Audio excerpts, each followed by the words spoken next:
Hi, yes, certainly turbulent times we've had.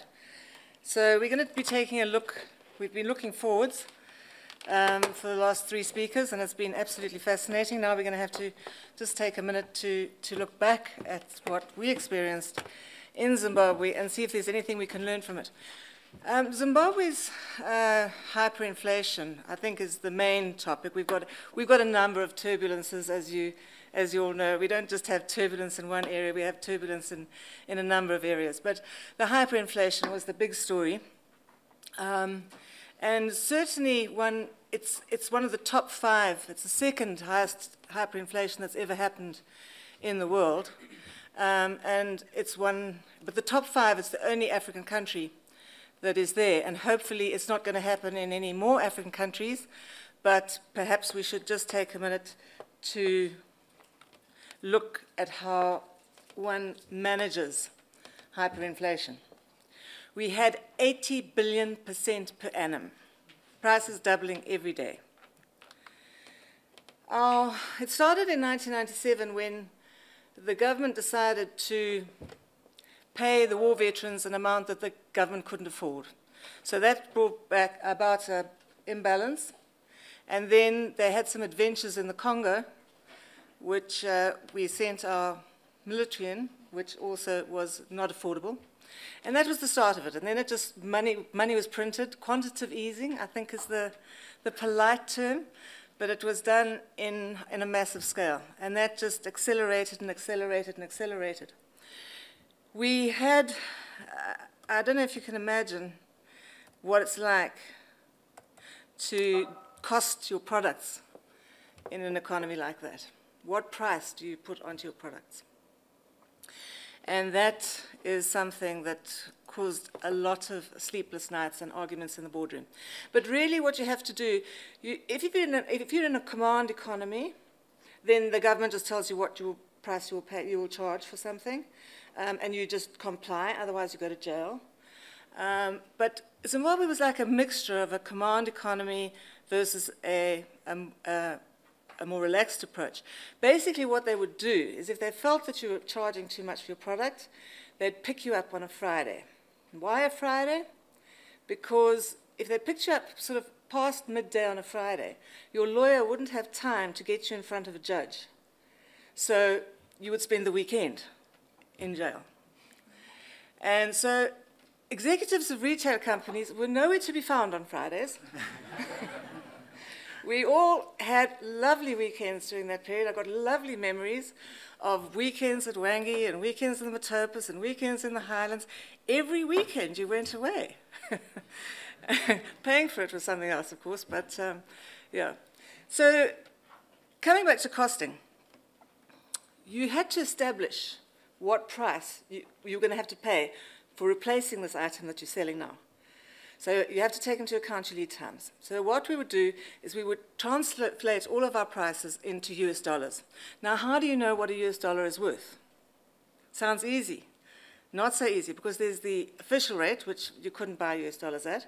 There's the World Bank rate. These were the ladies in white in the cow's guts areas of town where you go and change money. They'd get picked up every now and again too and spend a few nights in jail, but they all came back. Things just carried on. And so that was the parallel rate, the black market or parallel rate. Then there was also, but that was sort of it was quite cheap to buy money on the streets. So that wasn't good enough. So then we had the old mutual implied rate. That's the OMIR, which was, we've got, the old mutual is quoted on the Zimbabwean Stock Exchange and on the London Stock Exchange, and we compare prices. But of course, that's subject to market volatilities. So that wasn't good enough. So what we eventually came up with, or Jonathan Waters of ZFN eventually came up with, was a wonderful, wonderful thing, was the hard-boiled egg index. And he would get information from Lusaka, from Cape Town, from Johannesburg, from all over Africa, of what was the price of a hard-boiled egg. Everywhere, at any taxi rank, any renkini, you find people, at any border post, you find people with trays of hard-boiled eggs and a little packet of salt, and they sell eggs. So he was getting the prices of these eggs from all over the world, all over Africa, and comparing them to the price of eggs on the streets in Harare. And that was the best method to use to the hard-boiled egg index went out daily on the internet, and that's what we used. Of course, while the authorities were the people that were doing the printing of money and causing the inflation, it was the retailers that were blamed, and I've talked to you about the arrests. Then in 2007, they got fed up with us. They couldn't find us on a Friday, and we just weren't listening. So they said, right, you will halve your prices within 3 days. Brought out a statutory instrument to that effect. And formal retailers, informal retailers, of course, didn't have to do this, but formal retailers all halved their prices. 5 days later, we were told to do it again. And that was it. Our stores were looted, empty. You all hear about empty shelves in Zimbabwe. That's the week that it happened. It was, I think, in July 2007. Not a good week. And that was it. Our working capital was gone. The money that we got for that product was only enough to restock to 10%, to a 10% level. And from then on, our customers moved, started shopping in South Africa, and they had to travel. So they would use what we call runners, which are people that you give money to, they go across the border and do some shopping for you and bring you goods back. I used to get my wine like that during those days. And yeah, you would do that, or you get yourself in the car with a trailer, and every 6 weeks you'd do a big shopping trip to South Africa, and you'd buy all your clothes here and everything else here. Queues, they were also a lovely, fond memory of the past, and there were lots of entrepreneurs that would go selling things to people that were standing in queues. The government decided that too much cash was being drawn out of the system, so they allowed the banks only that you could draw so much a day. That so much a day on some days was a half a loaf of bread. On some days, when they'd put the amount up again, then you could probably buy a few groceries. So there became a different exchange rate again, because you had the cash exchange rate and then you had a check exchange rate. If somebody would take your check, they were going to ask you 3-4 times the price in order to take a check. And so queues for the banks, queues for any cooking oil or mealie meal or sugar, there would be these long queues. And of course the policemen, they were real fun guys, weren't they? They always go to the front of the queue, don't they? And everybody in Zimbabwe is so passive. I think that's how we get ourselves into these problems. We need Morokani there. We need it. We need the people to say no. But our people are lovely people. Then the government brought in a new note, the 6-tillion note, the highest denomination note ever printed in the world. I wish I had one, but I couldn't afford one at the time. And it was rejected by the people. The informal sector just went foreign currency. That's it. Formal sector had to stay Zim dollar-based, but it just happened overnight. The government did not dollarize the economy. The Reserve Bank did not dollarize the economy. The people dollarized the economy. And the Reserve Bank just had to recognize the fact. And since then, it's been quite good. We've had more hope, and things have been getting better for us. And certainly the potential is massive. Zimbabwe used to have a bigger economy than Kenya. It used to have the same size stock market capitalization as Kenya. Kenya is now 4 times the size of Zimbabwe. So that's the catch-up that is ahead of us when we can get money. Just having a look since then, obviously we still have a lot of political uncertainty. We're going to be having an election this year, and we hope that that will bring about some sort of clarity as to the way forward. But my own personal prediction is that we're probably going to have a new GPA. Obviously, we're in dire need of FDI. The world financial crisis has not helped because we've got a lot of minerals in Zimbabwe. Our mining is really what's kept the economy going over these years.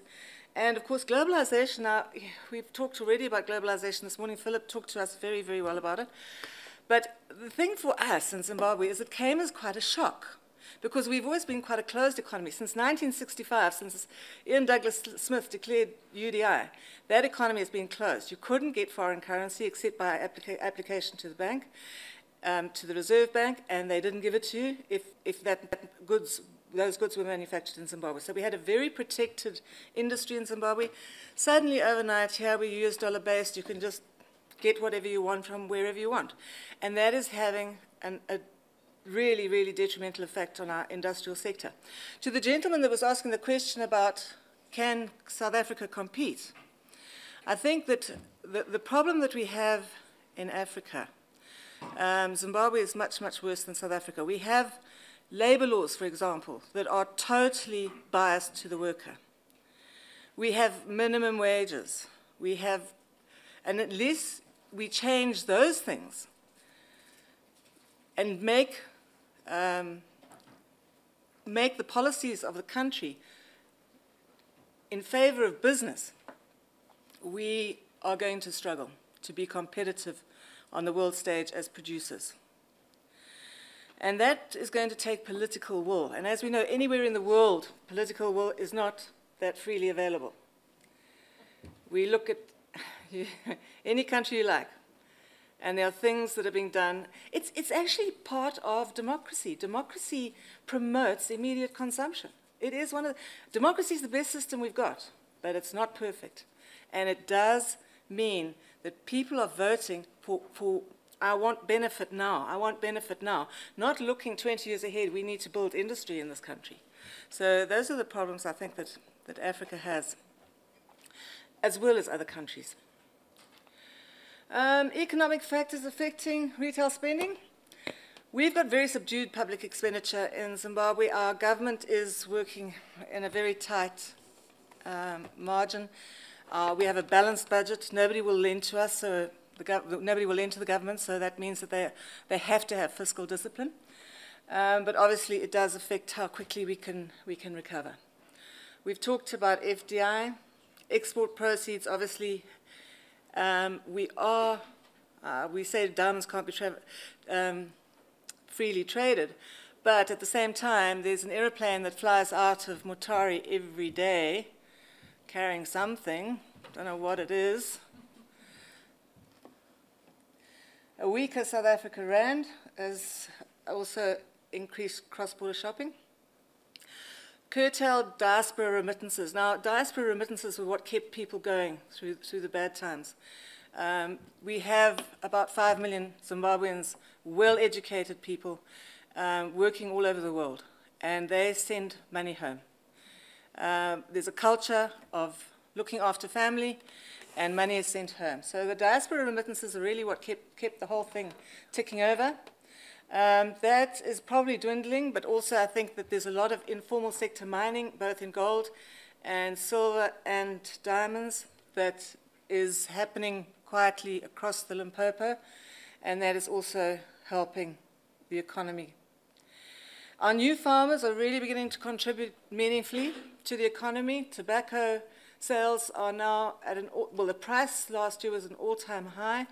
The sales this year are ticking along briskly, and it may be that this year is an all-time record in terms of the number of kilos. No, we don't know where we would have been at this point in time, but certainly comparing it to the old farmers, the new farmers have caught up.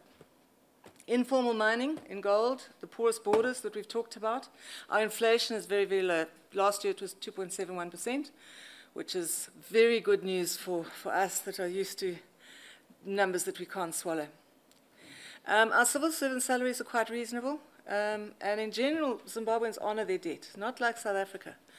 Edgars Zimbabwe, our bad debt is 0.3% of lagged debtors. In South Africa, it's 11%. So that gives you some idea of the difference in the ethics just by crossing the Limpopo.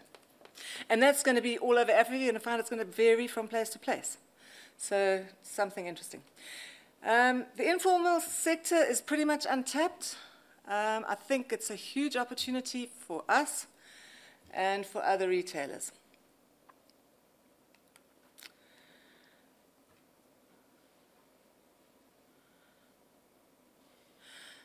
Focus on customer, that should say, not focus on innovation. I've just seen my error. Understanding the customer's problems and providing solutions that take into account their social attributes and their beliefs. Now, you've probably all heard the story about Gerber in the States many years ago, sending baby food to Africa in bottles with a picture of a beautiful little white baby girl on the front? No? Well, they did, and it didn't sell. I am talking about Africa a couple of decades back, but it's still salutary. The people thought, we're used to, the picture on the front being what's in the contents. So if you buy a packet of Wheat Bix, it's got wheat on the front, and you know what you're buying. Now, Zimbabweans are very, very well educated. That's also going to vary. If you're looking at Africa as a whole, it's going to vary very much. Education levels are going to vary. And I certainly don't think that any Zimbabwean would be fooled by that. But then, on the other hand, Lever Brothers in Zimbabwe in the 90s brought out a new soap. Very, very good soap. But it was black in color. And the people do believe in mtagati, and they didn't want to have this black soap in private places like bathrooms. So it didn't sell. So market research is very important. It varies from area to area, and it's something that needs to be thought about.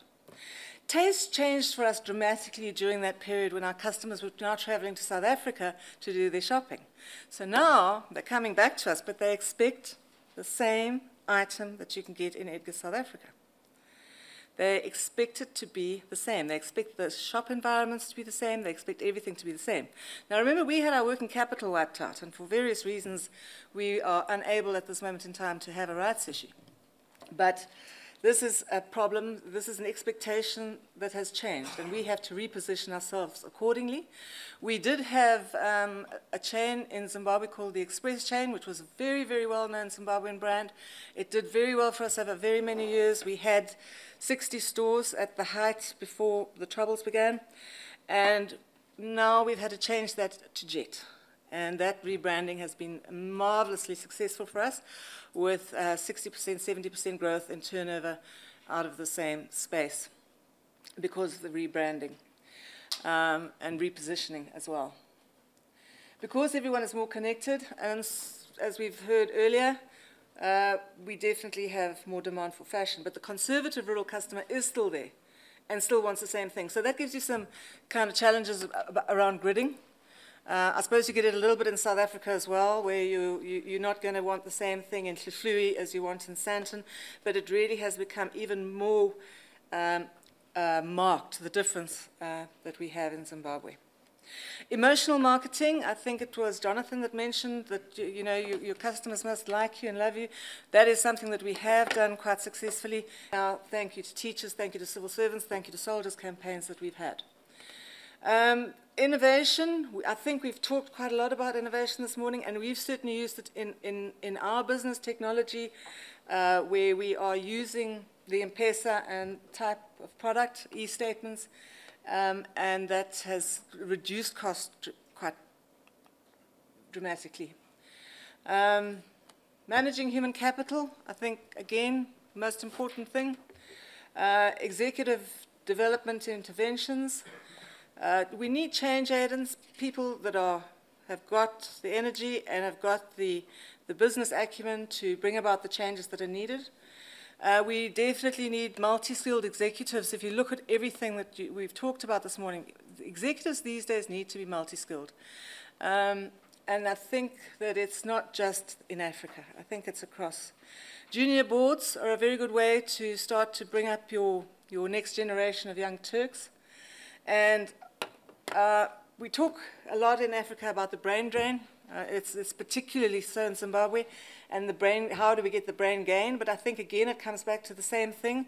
We need to have the political will to make business, to change policy to favor business so that we can get the foreign direct investment, we can get the factories going, and we can get the employment rate up. That'll bring back those people, or a lot of them. If we start to do that properly, then a lot of people will come back to us. The key drivers of change, I think these are all very known to you all. I think really what interests me more is the skills or the competencies that will succeed in driving change. And those are the cognitive abilities, the strategic thinking skills, and in particular the ability to make sound decisions in an environment of ambiguity and uncertainty. And that, I think, is more so in emerging countries than what it is in Europe.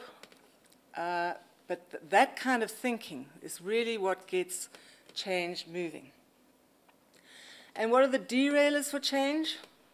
People that are scared. People that are arrogant or insensitive. Or reluctant to deal with difficult people issues. Those are the derailers that we get to change. And change is something, obviously, that we have to be looking at.